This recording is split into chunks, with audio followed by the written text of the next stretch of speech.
अंशिका कुछ समय तक ऐसे ही लेटी रहती है। फिर उसकी आंख लग जाती है शाम का समय। जब अंशिका की आंख खुलती है, तो वह देखती है कि शाम के 5 बज गए थे। वह उठती है और कहती है, हम कितनी देर तक ऐसे ही सोते रहे हैं। उसे अब भूख लग रही थी। उसने सिर्फ सुबह ब्रेकफास्ट किया था, और उसके बाद कुछ नहीं खाया था। वह उठकर नीचे आती है और देखती है कि विला में उसकी सिवा कोई नहीं है। वह किचन ढूंढने लगती है। कुछ देर में उसे किचन मिल जाता है। वह अंदर जाकर फ्रिज में देखती है। कुछ खाने के लिए सब्जियां रखी थीं, लेकिन बाकी कुछ नहीं था। अंशिका जल्दी से अपनी और अभय के लिए डिनर तैयार करने लगती है। कुछ देर में वह डिनर तैयार कर लेती है। फिर अपने रूम में जाकर फ्रेश हो जाती है। वापस खाने के लिए नीचे आती है और अभय का इंतजार करती है।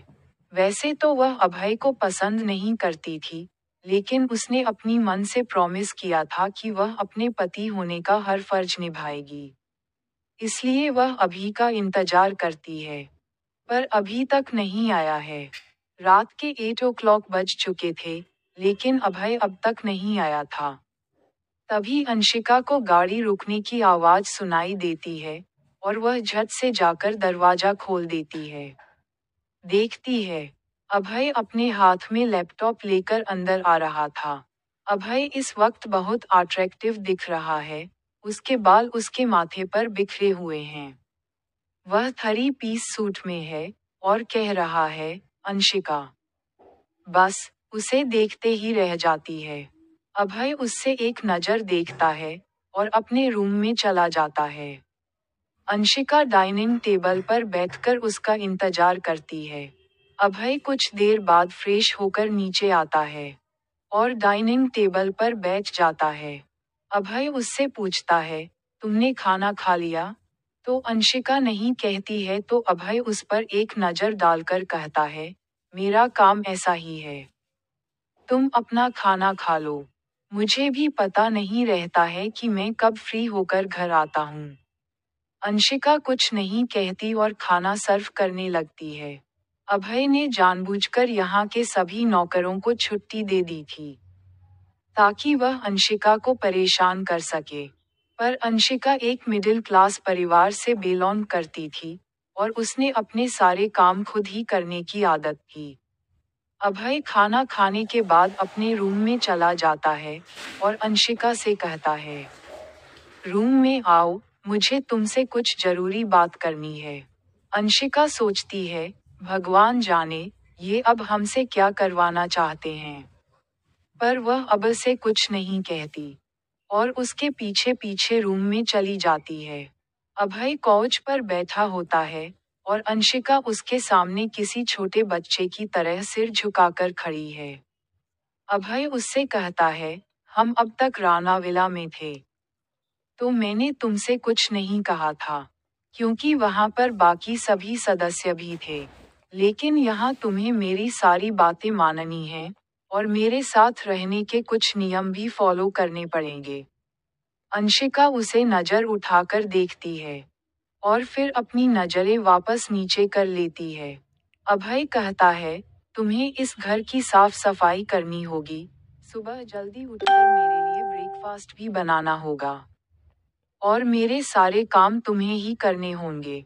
अंशिका अपने मन में सोचती है, हम ऐसा काम करेंगे आपका, कि दोबारा आप हमसे कुछ करवाने की सोचेंगे भी नहीं। लेकिन वह अपना चेहरा मासूम बनाकर अभय से पूछती है, हमें क्या क्या करना होगा?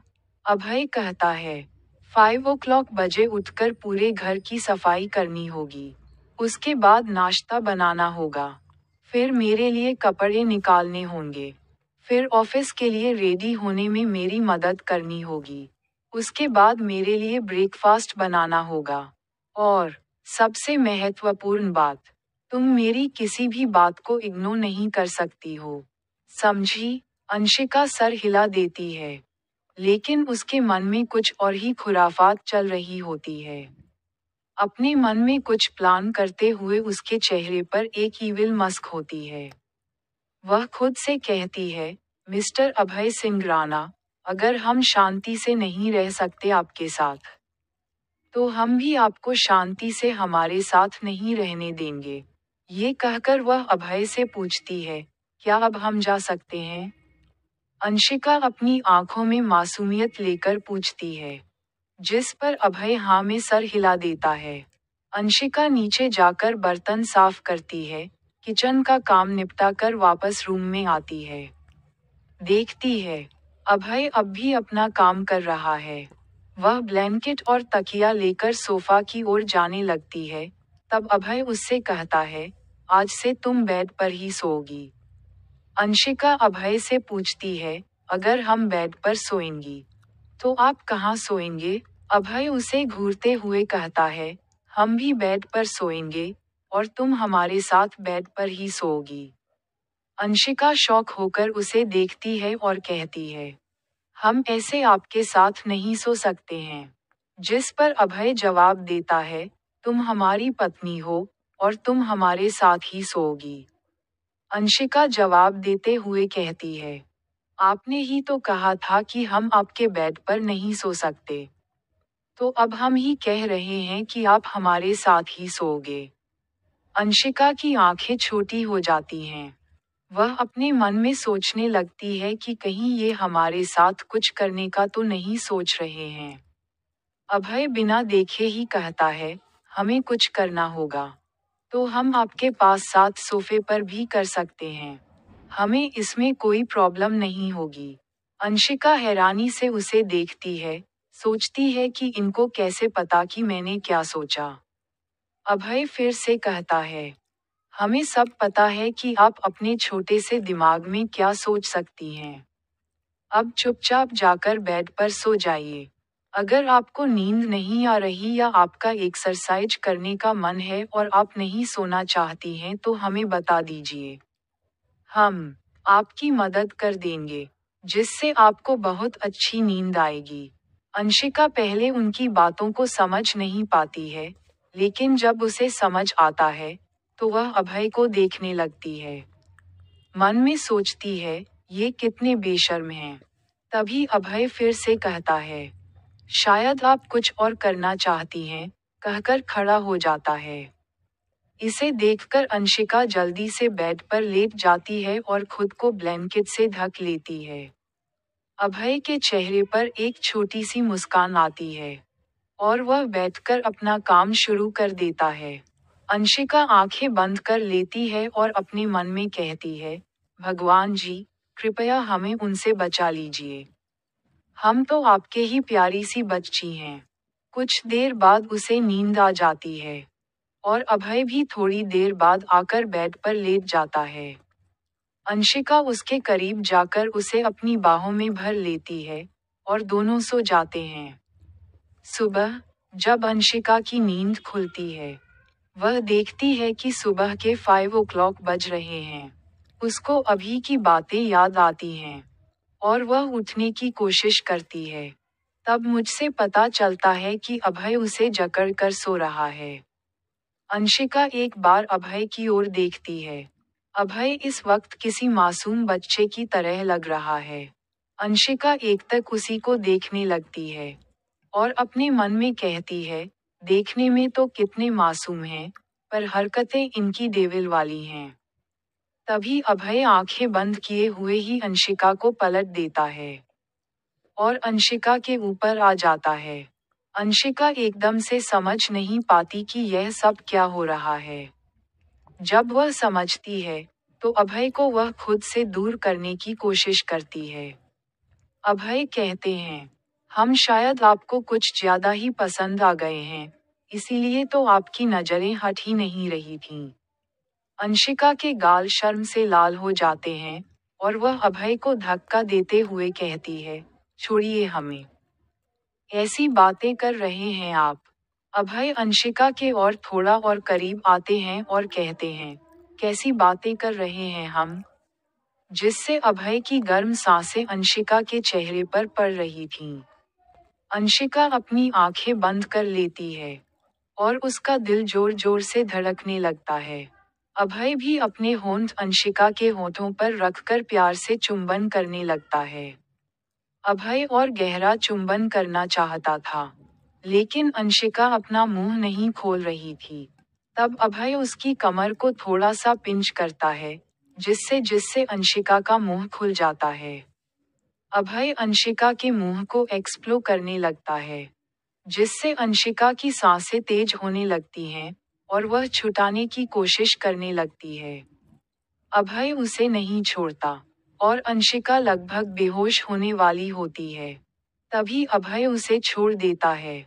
अंशिका गहरी सांसें लेने लगती है और खुद को नॉर्मल करने की कोशिश करती है। अभय भी गहरी सांसें ले रहा है और नॉर्मल होने की कोशिश कर रहा है। दोनों की सांसें ऊपर नीचे हो रही हैं, जिससे अंशिका के उभार अभय के सख्त सीने से छू रहे हैं। अभय जिसे अपना कंट्रोल खोने लगता है और जल्दी से उठकर अंशिका के ऊपर से हट जाता है और वॉशरूम में चला जाता है।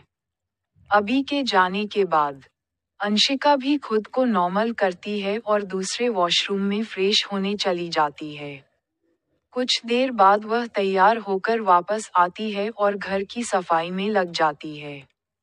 पूरा घर साफ करते हुए वह अभय के कपड़े प्रेस करने लगती है।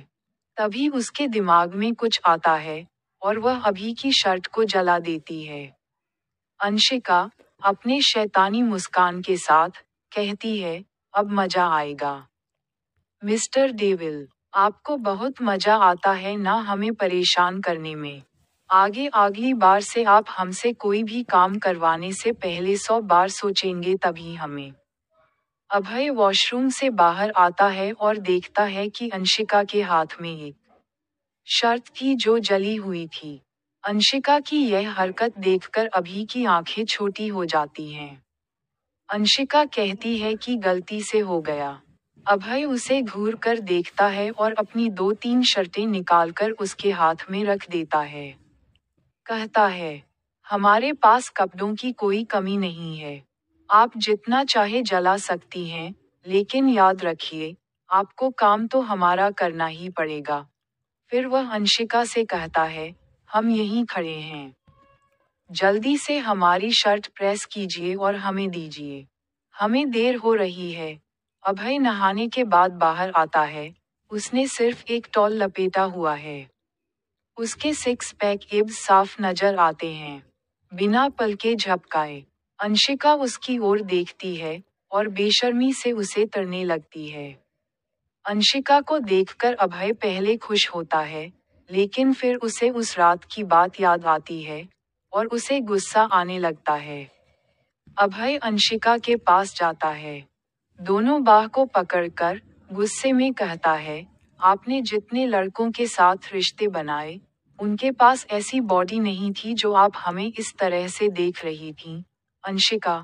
अंशिका उसके करीब आने से पहले चौंक जाती है, लेकिन जब उसकी बातों सुनने लगती है, तो उसे बहुत जोर से गुस्सा आता है। वह अपने हाथ छुड़ाने की कोशिश करते हुए अपनी आंखों में आंसू लिए हुए कहती है, आपकी हर बात मैंने बिना किसी विरोध के मानी, पर आप हमारे चरित्र पर सवाल उठा रहे हैं, जो हमें बिल्कुल बर्दाश्त नहीं होगा। अभय एक सार्कास्टिक मुस्कान देता है और कहता है, चरित्र की बात वह लड़की कर रही है, जो ना जाने कितनों के साथ अभय इससे पहले कुछ कह पाता। अंशिका अपना हाथ छुड़ा देती है और अभय के गाल पर एक जोरदार चाटा मार देती है। कहती है, बस, बहुत हुआ। हम आपकी इज्जत करते थे, और हम जानना चाहते थे कि आपने हमारे साथ ये सब क्यों किया। लेकिन आप उसे इज्जत के लायक नहीं थे, न हम आपकी शक्ल देखना चाहते हैं, नफरत करते हैं हम आपसे। अंशिका गुस्से में, अपने बहते आंसुओं के साथ, कहती है, आपकी हर बात हमने बिना विरोध के मानी, पर आपने हमारे चरित्र पर सवाल उठा रहे हैं, जो हमें बिल्कुल बर्दाश्त नहीं होगा। अंशिका का चंटा मारने के कारण अभय का गला एक तरफ झुक जाता है, लेकिन वह अभी भी शांति में खड़ा होता है। उसकी आंखें गुस्से में लाल हो गई हैं, और उसके हाथों की नसें चटकाने लगी हैं। वह गुस्से में अंशिका को देखता है और उसकी ओर बढ़ता है। अंशिका उसे देखकर बुरी तरह डर जाती है और डर से कांपने लगती है। अभय उसके पास जाता है और उसके जबड़े को पकड़ कर कहता है, आपकी हिम्मत कैसे हुई हम पर हाथ उठाने की? अब इसकी सजा आपके माँ बाप को मिलेगी। जिसे सुनकर अंशिका हाथ जोड़कर अभय से कहती है, नहीं, हुकुम साहब, प्लीज ऐसा मत कीजिए, हमसे गलती हो गई प्लीज। अभय के हाथों पर जब अंशिका के आंसू गिरते हैं तो उसकी पकड़ ढीली हो जाती है और वह अंशिका को देखता है जो डर से कांप रही थी। उसे खुद पर गुस्सा आता है जिससे अभय उससे दूर हो जाता है और वहां से निकल जाता है। अंशिका वही रोते रोते बेहोश हो जाती है। अभय दिन भर अपने ऑफिस के काम में व्यस्त रहता है ताकि उसे अंशिका की याद न आए। जब वह 9 बजे घर आता है तो देखता है हॉल में कोई नहीं था। वह किचन में देखता है तो कोई नजर नहीं आता। तब वह अपने रूम की तरफ बढ़ता है। अपने रूम के पास जाकर उसे सुबह की सारी बातें याद आती हैं। पर वह खुद को नॉर्मल करता है और अंशिका से बात करने का सोचकर अंदर चला जाता है। अंदर जाकर उसे अंशिका कहीं दिखाई नहीं देती है। तब उसे आगे बढ़ता है तो उसे अपने पैरों के पास कुछ महसूस होता है। वह नीचे नजर करके देखता है तो पता है कि अंशिका जमीन पर लेटी हुई थी और उसकी आंखों के किनारे आंसुओं के निशान थे। अभय उसे देखकर शॉक हो जाता है। नीचे बैठकर अंशिका को उठाने की कोशिश करता है।